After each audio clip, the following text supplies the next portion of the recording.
10ನೇ ತರಗತಿ ಗಣಿತ ಅಧ್ಯಾಯ 2 ಬಹುಪದೋಕ್ತಿಗಳು ಚಾಪ್ಟರ್ 2 ಪಾಲಿನಾಮಿಯಲ್ಸ್ ಅಭ್ಯಾಸ 2.2 exercise 2.2 question number 2 find a quadratic polynomial of each with the given numbers as the sum and product its zeroes respectively. ಈ ಕೆಳಗಿನವುಗಳನ್ನು ಕ್ರಮವಾಗಿ ಶೂನ್ಯತೆಗಳ ಮೊತ್ತ ಹಾಗೂ ಗುಣಲಬ್ಧವನ್ನಾಗಿ ಹೊಂದಿರುವ ವರ್ಗ ಬಹುಪದೋಕ್ತಿಯನ್ನು ಕಂಡುಹಿಡಿಯಿರಿ. ಈ ಕ್ವಶನಲ್ಲಿ ನಮಗೆ ಶೂನ್ಯತೆಗಳ ಮೊತ್ತ ಹಾಗೆ ಶೂನ್ಯತೆಗಳ ಗುಣಲಬ್ಧವನ್ನು ಕೊಟ್ಟಿದ್ದಾರೆ. ಸಮ್ ಆಫ್ ಝೀರೋಸ್ ಹಾಗೆ ಪ್ರಾಡಕ್ಟ್ ಆಫ್ ಝೀರೋಸನ್ನು ಕೊಟ್ಟಿದ್ದಾರೆ. ಸೊ ನಾವೇನು ಮಾಡಬೇಕಂದ್ರೆ ವರ್ಗ ಬಹುಪದೋಕ್ತಿಯನ್ನು ಕಂಡುಹಿಡಿಬೇಕು, ಕ್ವಾಡ್ರಾಟಿಕ್ ಪಾಲಿನಾಮಿಯಲನ್ನು ಕಂಡುಹಿಡಿಬೇಕು. ಸೊ ಇದಕ್ಕೋಸ್ಕರ ಮೊದಲಿಗೆ ನಾವು ಈಗ ಆಲ್ಫಾ ಮತ್ತು ಬೀಟಾಗಳು ಒಂದು polynomial A x square plus B x plus C, ಈ ಪೊಲಿನಾಮಿಯಲ್ನ ಝೀರೋಸ್ಗಳು ಅಥವಾ ಶೂನ್ಯತೆಗಳಾಗಿದ್ದರೆ ನಾವು ಅದನ್ನು ಹೇಗೆ ಬರೀತೇವೆ? X minus alpha into x minus beta ಅಂತ ಹೇಳಿ ಬರೀತೇವೆ. ಈಗ ಇದನ್ನು ನೀವು ಸಿಂಪ್ಲಿಫೈ ಮಾಡ್ತಾ ಹೋದರೆ ನಿಮಗಿಲ್ಲಿ ಸಿಗ್ತಾ ಇದೆ ಎಕ್ಸ್ ಇಂಟು ಎಕ್ಸ್ ಅಂತ ಹೇಳಿದರೆ X square minus X into beta ಅಂತ ಹೇಳಿದರೆ ಮೈನಸ್ ಎಕ್ಸ್ ಬೀಟಾ, ಹಾಗೆ ಮೈನಸ್ ಆಲ್ಫಾ ಇಂಟು ಎಕ್ಸ್ ಅಂತ ಹೇಳಿದರೆ X alpha, alpha into beta minus minus plus ಆಗ್ತದೆ, ಸೊ ಆಲ್ಫಾ ಇಂಟು ಬೀಟಾ. ನಂತರ ಇದನ್ನು ನಾವು ಈ ರೀತಿಯಲ್ಲಿ ಬರೀಬೋದು. ಇಲ್ಲಿ ಮೈನಸನ್ನು ಹೊರಗಡೆ ತೆಗೆದರೆ ಇಲ್ಲಿ ಉಳಿತಾ ಇದೆ ಬೀಟಾ, ಹಾಗೆ ಇಲ್ಲಿ ಉಳಿತಾ ಇದೆ ಆಲ್ಫಾ, ಅಂದರೆ ಬೀಟಾ ಪ್ಲಸ್ ಆಲ್ಫಾ, ಹಾಗೆ ಎಕ್ಸ್ ಇದೆ, ಎಕ್ಸನ್ನು ಹೊರಗಡೆ ತೆಗಿಬೋದು ಕಾಮನ್ ಟರ್ಮ್ ಆಗಿ. ಸೊ ಇಲ್ಲಿ ನಮಗೆ ಸಿಗ್ತಾ ಇದೆ ಆಲ್ಫಾ ಇಂಟು ಬೀಟಾ. ಸೊ ಇದು ಆ್ಯಕ್ಚುಲಿ ಬೀಟಾ ಇಂಟು ಆಲ್ಫಾ ಏನಾಗಿದೆ, ಇದು ಶೂನ್ಯತೆಯ ಮೊತ್ತ ಅಂತ ನಾವು ಹೇಳ್ಬೋದು. ಈಗ ಆಲ್ಫಾ ಮತ್ತು ಬೀಟಾವನ್ನು ನೀವು ಶೂನ್ಯತೆ ಅಂತ ತೆಗೆದುಕೊಂಡ್ರೆ ಬೀಟಾ ಪ್ಲಸ್ ಆಲ್ಫಾ ಶೂನ್ಯತೆಯ ಮೊತ್ತ ಆಗಿದೆ. ಹಾಗೆ ಆಲ್ಫಾ ಇಂಟು ಬೀಟಾ ಏನಿದೆ ಇದು ಶೂನ್ಯತೆಯ ಗುಣಲಬ್ಧ ಆಗಿದೆ ಅಥವಾ ಪ್ರಾಡಕ್ಟ್ ಆಫ್ ಝೀರೋಸ್ ಆಗಿದೆ. ಸೊ ಈ ಫಾರ್ಮುಲಾವನ್ನು ಉಪಯೋಗಿಸಿ ನಾವು ನಮಗೆ ಕೊಟ್ಟಿರುವ ಬೆಲೆಗಳನ್ನು ಇದರಲ್ಲಿ ಹಾಕಿ ನಾವೀಗ ವರ್ಗ ಬಹುಪದೋಕ್ತಿಯನ್ನು ಜನರೇಟ್ ಮಾಡುವ. ಸೊ ಮೊದಲಿಗೆ ಶೂನ್ಯತೆಗಳ ಮೊತ್ತವನ್ನು ಕಂಡುಹಿಡಿಬೇಕು. ಸೊ ಶೂನ್ಯತೆಗಳ ಮೊತ್ತ ಅಂತ ಹೇಳಿದರೆ ಆಲ್ಫಾ ಪ್ಲಸ್ ಬೀಟಾ. ನಮಗಿಲ್ಲಿ ಎರಡು ಬೆಲೆಗಳನ್ನು ಕೊಟ್ಟಿದ್ದಾರೆ, ನಮಗೆ ಝೀರೋಸ್ ಆಫ್ ಪಾಲಿನಾಮಿಯಲ್ ಅಥವಾ ಪಾಲಿನಾಮಿಯಲ್ನ ಶೂನ್ಯತೆಗಳನ್ನು ಕೊಟ್ಟಿದ್ದಾರೆ. ಸೊ ಮೊದಲ ಬೆಲೆಯನ್ನು ನಾವು ಶೂನ್ಯತೆಗಳ ಮೊತ್ತವನ್ನು ಕೊಟ್ಟಿದ್ದಾರೆ 1/4 ಅಂತ ಹೇಳಿದರೆ ಶೂನ್ಯತೆಯ ಮೊತ್ತ, ಹಾಗೆ ಶೂನ್ಯತೆಯ ಗುಣಲಬ್ಧವನ್ನು ಕೊಟ್ಟಿದ್ದಾರೆ -1. ಸೊ ಶೂನ್ಯತೆಗಳ ಮೊತ್ತ ಸಮ್ ಆಫ್ ಝೀರೋಸ್ ಅಂತ ಹೇಳಿದರೆ ಆಲ್ಫಾ ಪ್ಲಸ್ ಬೀಟಾ ಅಂತ ನಮಗೆ ಗೊತ್ತಿದೆ. ಸೊ ಆಲ್ಫಾ ಪ್ಲಸ್ ಬೀಟಾ ಎಷ್ಟು ಅಂತ ಕೊಟ್ಟಿದ್ದಾರೆ? 1/4 ಅಂತ ಕೊಟ್ಟಿದ್ದಾರೆ. ಸೊ 1/4. ನೆಕ್ಸ್ಟ್ ಎರಡನೇ ಬೆಲೆ ಏನು? ಶೂನ್ಯತೆಗಳ ಗುಣಲಬ್ಧ. ಶೂನ್ಯತೆಗಳ ಗುಣಲಬ್ಧವನ್ನು ಕೊಟ್ಟಿದ್ದಾರೆ ಅಥವಾ ಪ್ರಾಡಕ್ಟ್ ಆಫ್ ಝೀರೋಸನ್ನು ಕೊಟ್ಟಿದ್ದಾರೆ, ಅದೆಷ್ಟು? -1. ಹಾಗೆ ಶೂನ್ಯತೆಯ ಗುಣಲಬ್ಧ ಅಂತ ಹೇಳಿದರೆ alpha into beta. So alpha into beta is equal to -1. Next ನಾವೇನು ಮಾಡುವ ಅಂದರೆ ಇಲ್ಲಿಗ ಆಲ್ಫಾ ಪ್ಲಸ್ ಬೀಟಾ ಗೊತ್ತಿದೆ, ಹಾಗೆ ಆಲ್ಫಾ ಇಂಟು ಬೀಟಾ ಗೊತ್ತಿದೆ. ಈ ಇಕ್ವೇಷನಲ್ಲಿ ಈ ಬೆಲೆಗಳನ್ನು ಹಾಕ್ತಾ ಹೋಗುವ. ಸೊ ಈ ಇಕ್ವೇಷನ್ ಇದೆ X square minus alpha plus beta into x plus alpha into beta. ಈ ಇಕ್ವೇಷನಲ್ಲಿ ಬೆಲೆಯನ್ನು ಹಾಕುವ. ಆಲ್ಫಾ ಪ್ಲಸ್ ಬೀಟಾ ಅಂತ ಹೇಳಿದರೆ 1/4, so x square minus 1/4 X plus alpha into beta ಅಂತ ಹೇಳಿದರೆ -1, ಸೊ ಇದು -1 ಆಗ್ತದೆ. ನೆಕ್ಸ್ಟ್ ನಾವಿದನ್ನು ಇದೊಂದು ವರ್ಗ ಬಹುಪದೋಕ್ತಿ ಅಥವಾ ಕ್ವಾಡ್ರಾಟಿಕ್ ಪಾಲಿನಾಮಿಯಲ್. ಸೊ ನಾವಿದನ್ನು ಝೀರೋಗೆ ಸಮ ಅಂತ ತೆಗೆದುಕೊಳ್ಳುವ. So x square minus 1/4 x -1 is equal to 0. Next ಇಲ್ಲಿ ಈಗ 4 ಇದೆ, ಇದನ್ನು ನಾವು LCM ಅಥವಾ ಲಾಸ ಆಗಿ ತೆಗೆದುಕೊಳ್ಬೋದು, ಯಾಕೆಂದರೆ ಇಲ್ಲಿ ಛೇದ ಅಥವಾ ಡಿನಾಮಿನೇಟರಲ್ಲಿ 1 ಇದೆ. ಸೊ 4ಅನ್ನು ನೀವು LCM ಅಥವಾ ಲಾಸವನ್ನು ಆಗಿ ತೆಗೆದುಕೊಂಡ್ರೆ 4 into X square, so 4x² ಆಗ್ತದೆ. ನೆಕ್ಸ್ಟ್ ಇಲ್ಲಿ -x, ಹಾಗೆ 4 ಇಂಟು 1 ಅಂತ ಹೇಳಿದರೆ -4, ಸೊ -4 ಇಸ್ ಈಕ್ವಲ್ ಟು 0. ಆಮೇಲೆ ನೆಕ್ಸ್ಟ್ ಇಲ್ಲಿ ಸಿಂಪ್ಲಿಫೈ ಮಾಡ್ತಾ ಹೋದಾಗೆ 4x² minus x minus 4 is equal to 0 into 4. So 0 into 4 ಅಂತ ಹೇಳಿದರೆ 0. So 4x² minus x minus 4 is equal to 0. So ಈಗ ನಮಗೆ ಇಲ್ಲಿ ಪಾಲಿನಾಮಿಯಲ್ ಸಿಕ್ಕಿದೆ. So p of x is equal to 4x² minus x minus 4. So ಈ ವಿಧಾನದ ಮೂಲಕ ನಾವು ವರ್ಗ ಬಹುಪದೋಕ್ತಿಯನ್ನು ಕಂಡುಹಿಡಿಬೋದು. ನಂತರ ಇನ್ನೊಂದು ವಿಧಾನ ಇದೆ, ಅಂದರೆ ಎರಡನೇ ವಿಧಾನ. ಈ ಎರಡನೇ ವಿಧಾನದಲ್ಲಿ ನಾವು ಆಲ್ಫಾ ಪ್ಲಸ್ ಬೀಟಾವು ಯಾವುದಕ್ಕೆ ಸಮವಾಗಿದೆ? -b/aಗೆ ಸಮವಾಗಿದೆ ಅಂತ ನಮಗೆ ಗೊತ್ತಿದೆ. ಸೊ ಆಲ್ಫಾ ಪ್ಲಸ್ ಬೀಟಾ ಶೂನ್ಯತೆಗಳ ಮೊತ್ತವನ್ನು ಕೊಟ್ಟಿದ್ದಾರೆ. ಎಷ್ಟು ಅಂತ ಹೇಳಿ 1/4 ಅಂತ ಕೊಟ್ಟಿದ್ದಾರೆ. ಹಾಗೆ ಆಲ್ಫಾ ಇಂಟು ಬೀಟಾ ಅಂದರೆ ಶೂನ್ಯತೆಯ ಗುಣಲಬ್ಧ ಅಥವಾ product of zeros alpha into beta ಅಂತ ಹೇಳಿದರೆ c/a ಅಂತ ಕೊಟ್ಟಿದ್ದಾರೆ.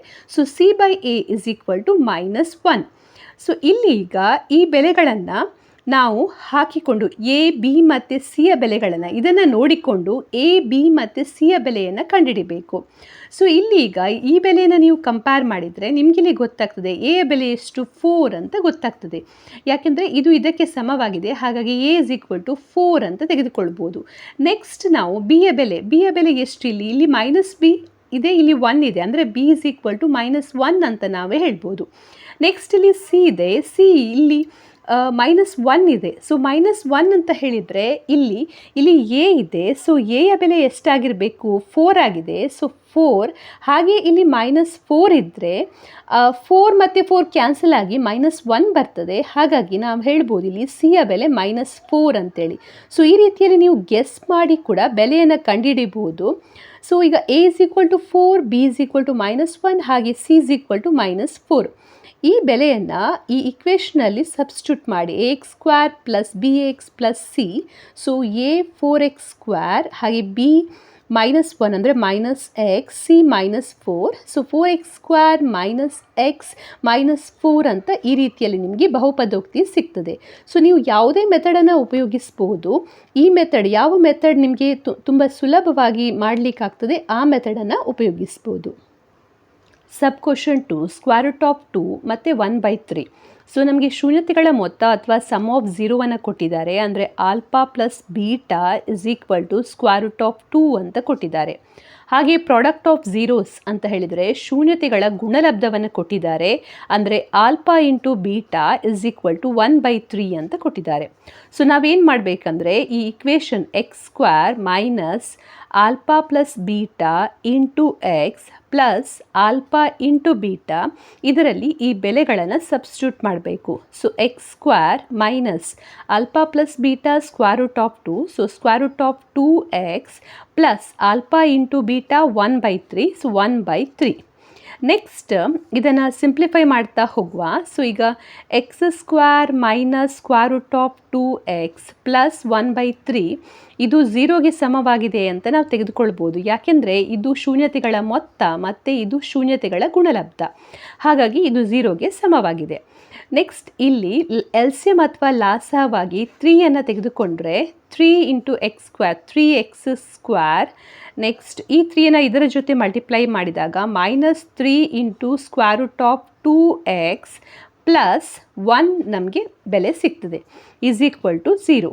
ನೆಕ್ಸ್ಟ್ ಈ 3ಯನ್ನು ಈ ಬದಿಗೆ ತಂದಾಗ 3 ಇಂಟು 0 ಅಂತ ಹೇಳಿದರೆ ಅದು 0 ಆಗ್ತದೆ. So 3x² minus 3 √2x plus 1 is equal to 0 into 3. So ಇಲ್ಲಿ ನಮಗೆ ಸಿಗ್ತಾ ಇದೆ 3x² minus 3 √2x plus 1 is equal to 0. So ನಮಗೀಗ ಇಲ್ಲಿ ವರ್ಗ ಬಹುಪದೋಕ್ತಿ ಅಥವಾ ಕ್ವಾಡ್ರಾಟಿಕ್ ಪೊಲಿನಾಮಿಯಲ್ ಸಿಕ್ಕಿದೆ. 3x² minus 3 √2x plus 1. ಇದು ಒಂದು ವಿಧಾನ. ಇನ್ನೊಂದು ವಿಧಾನದ ಮೂಲಕ ಕೂಡ ನೀವು ಕಂಡುಹಿಡಿಬೋದು. ಎರಡನೇ ವಿಧಾನದಲ್ಲಿ ಏನು ಮಾಡಬೇಕಂದ್ರೆ ಈಗ ಆಲ್ಫಾ ಪ್ಲಸ್ ಬೀಟಾ ಇದು ಯಾವುದಕ್ಕೆ ಸಮವಾಗಿದೆ? -b/aಗೆ ಸಮವಾಗಿದೆ. ಹಾಗೆ ಆಲ್ಫಾ ಇಂಟು ಬೀಟಾ ಇದು ಯಾವುದಕ್ಕೆ ಸಮವಾಗಿದೆ? c/aಗೆ ಸಮವಾಗಿದೆ. ಸೊ ನಮಗಿಲ್ಲಿ ಆಲ್ಫಾ ಪ್ಲಸ್ ಬೀಟಾ ಎಷ್ಟು ಅಂತ ಕೊಟ್ಟಿದ್ದಾರೆ? √2 ಅಂತ ಕೊಟ್ಟಿದ್ದಾರೆ.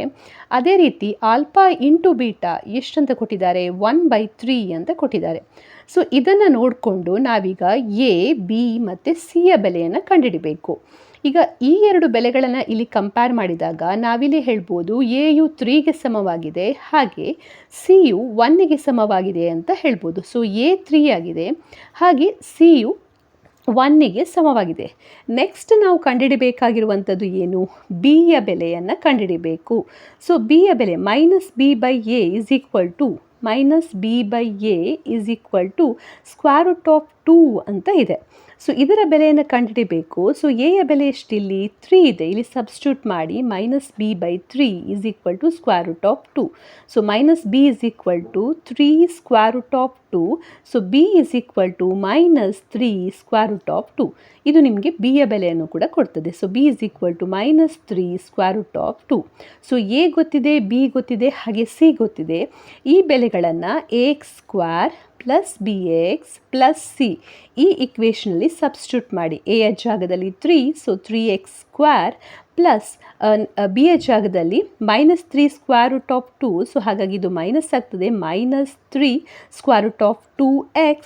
ಆಮೇಲೆ ಸಿಯ ಜಾಗದಲ್ಲಿ ಇರುವಂಥ ಬೆಲೆ 1, ಸೊ ಪ್ಲಸ್ 1. ಸೊ ಇದು ನಮಗೆ ಬಹುಪದೋಕ್ತಿಯನ್ನು ಕೊಡ್ತದೆ. ಸೊ ಇಲ್ಲಿ ಇದನ್ನು ಕಂಡುಹಿಡಲಿಕ್ಕೆ ವರ್ಗ ಬಹುಪದೋಕ್ತಿ ಅಥವಾ ಕ್ವಾಡ್ರಾಟಿಕ್ ಪಾಲಿನೋಮಿಯಲನ್ನು ಕಂಡುಹಿಡಲಿಕ್ಕೆ ನೀವು 2 ವಿಧಾನವನ್ನು ಉಪಯೋಗಿಸ್ಬೋದು. ಒಂದು, ನೀವು ಈ ಫಾರ್ಮುಲಾವನ್ನು ಉಪಯೋಗಿಸಿ ಅಲ್ಲಿ ಸಬ್ಸ್ಟಿಟ್ಯೂಟ್ ಮಾಡಿ ನಂತರ ವರ್ಗ ಬಹುಪದೋಕ್ತಿಯನ್ನು ಕಂಡುಹಿಡಿಬೋದು. ಅಥವಾ ಎರಡನೇ ವಿಧಾನ ಈ ರೀತಿಯಲ್ಲಿ alpha plus beta is equal to minus b by a ಅಂತ ಗೊತ್ತಿದೆ. ಸೊ ಇದನ್ನು ಬೆಲೆಯ ಜೊತೆ ಕಂಪೇರ್ ಮಾಡಿ ಎ, ಬಿ ಮತ್ತು ಸಿಯ ಬೆಲೆಗಳನ್ನು ಕಂಡುಹಿಡಿದು ಅದನ್ನು ಈ ಇಕ್ವೇಷನಲ್ಲಿ ಸಬ್ಸ್ಟಿಟ್ಯೂಟ್ ಮಾಡಿ ಕೂಡ ನೀವು ವರ್ಗ ಬಹುಪದೋಕ್ತಿಯನ್ನು ಕಂಡುಹಿಡಿಬೋದು. ಸೊ ನಿಮಗೆ ಯಾವ ವಿಧಾನ ತುಂಬ ಈಸಿಯಾಗಿ ಮಾಡಲಿಕ್ಕಾಗ್ತದೆ ಆ ವಿಧಾನವನ್ನು ನೀವು ಅನುಸರಿಸ್ಬೋದು.